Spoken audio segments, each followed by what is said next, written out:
पुणी एक क्लास रे बीएन मीडिया रे समस्त को स्वागत।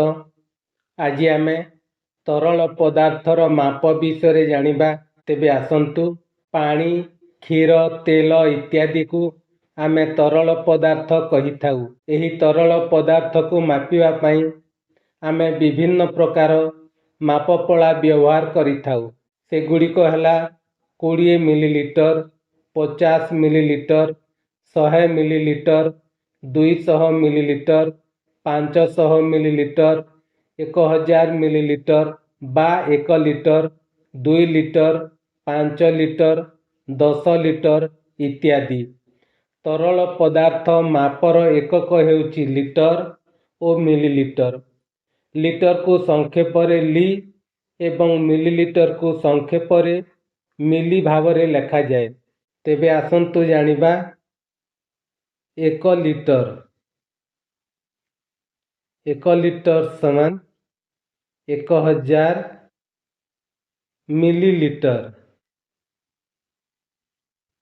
सेमिति आधा लिटर समान 500 मिलीलीटर। सेमिति 4 लिटर होची 4000 मिलीलीटर। ठीक से भली 7000 मिलीलीटर समान केते लिटर? 7 लिटर। सेमिति 10,000 मिलीलीटर समान 10 लिटर। देखिबा लिटर को मिलीलीटर रे प्रकाश। आमे लिटर को मिलीलीटर रे केमिति प्रकाश करिबा आसंतु जानिबा। मनकर 7 लिटर। 7 लिटर समान केते मिलीलीटर?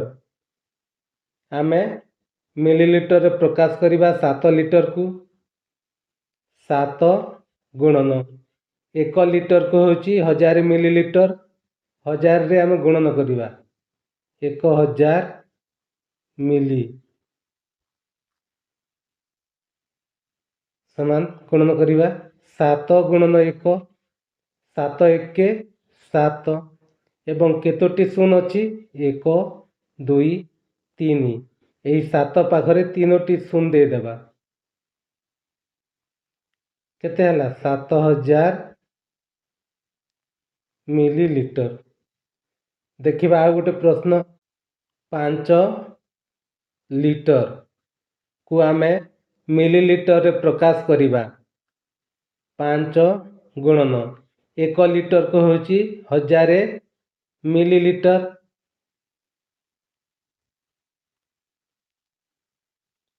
वर्तमान 5 एवं 1 को गुणन करिबा 5 1 5 तापरे केतोटी शून अछि 1 2 3 तीनोटी शून दे देबा 5 पाखरे 1 2 3 हला मिली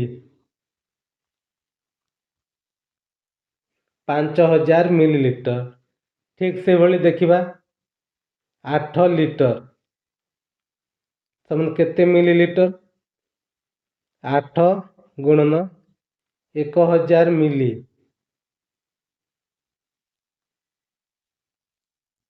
समान 8 एवं 1 गुणन करिबा 8 1 8 तापर केतोटी शून अछि 1 2 3 1 2 3 8 लिटर समान 8000 मिलीलीटर।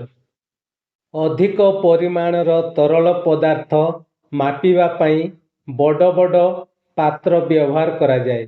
जेमिति कि 1 लिटर 2 लिटर 5 ଲିଟର 10 ଲିଟର ଅର୍ଥାତ୍ ଅଧିକ ପରିମାଣର ତରଳ ପଦାର୍ଥ ମାପିବା ପାଇଁ ବଡ଼ ବଡ଼ ପାତ୍ର ବ୍ୟବହାର କରାଯାଏ।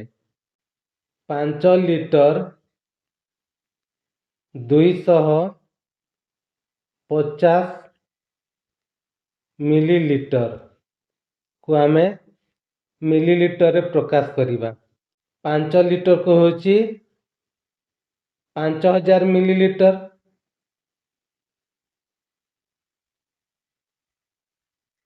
ଯୋଗ 250 ମିଲିଲିଟର।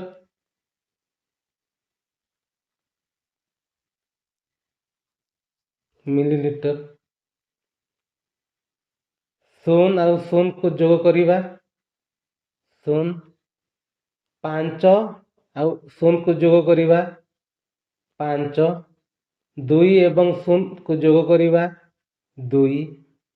ତାପରେ ଏହି 5କୁ 5 5250 ମିଲିଲିଟର। 5 ଲିଟର 250 ମିଲିଲିଟରକୁ ଆମେ ମିଲିଲିଟରରେ ପ୍ରକାଶ କଲେ 5250 ମିଲିଲିଟର ହେବ। ସେମିତି 8 ଲିଟର 480 ମିଲିଲିଟରକୁ ଆମେ ମିଲିଲିଟରରେ ପ୍ରକାଶ କରିବା। 8 ଲିଟରକୁ ହେଉଛି 8000 ମିଲିଲିଟର। ଯୋଗ 480 ମିଲିଲିଟର। ମିଲିଲିଟର। 0 ଏବଂ ଏହି 0କୁ ଯୋଗ କଲୁ 0। 8 ଆଉ 0କୁ ଯୋଗ କଲୁ 8। 4 ଆଉ 0କୁ ଯୋଗ କଲୁ 4। ତାପରେ 8କୁ 8 8480 ମିଲିଲିଟର। ଏ ଥିଲା ଲିଟର ଏବଂ ମିଲିଲିଟରରେ ଥିଲା, ଆମେ ତାକୁ ମିଲିଲିଟରରେ ପ୍ରକାଶ କଲୁ। ସେମିତି 3 ଲିଟର 750 ମିଲିଲିଟରକୁ ଆମେ ମିଲିଲିଟରରେ ପ୍ରକାଶ କରିବା। 3 ଲିଟରକୁ 3000 ମିଲିଲିଟର।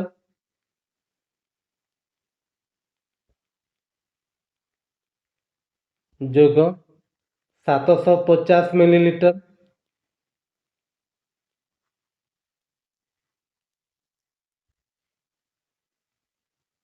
ବର୍ତ୍ତମାନ ଯୋଗ କରିବା 0 ଆଉ 0କୁ ଯୋଗ କଲାକୁ 0। 5 ଏବଂ 0 ଯୋଗ ହେଲା 5। 7 ଏବଂ 0 ଯୋଗ ହେଲା 7। ତାପରେ 3କୁ 3 3750 ମିଲିଲିଟର। ବର୍ତ୍ତମାନ ଦେଖିବା 1 ଲିଟର 45 ମିଲିଲିଟର। 1 ଲିଟରକୁ ହେଉଛି 1000 ମିଲିଲିଟର। ମିଶାଣ 45 ମିଲିଲିଟର। 5 ଏବଂ 0 ଯୋଗ ହେଲା 5। 4 ଓ 0 4। ତାପରେ 0କୁ 0। 1କୁ 1 1045 ମିଲିଲିଟର। ସେହିଭଳି 2 ଲିଟର 2 ମିଲିଲିଟରକୁ ଆମେ ମିଲିଲିଟରରେ ପ୍ରକାଶ କରିବା। 2 ଲିଟରକୁ 2000 ମିଲିଲିଟର। ମିଶାଣ 2 ମିଲିକୁ 2।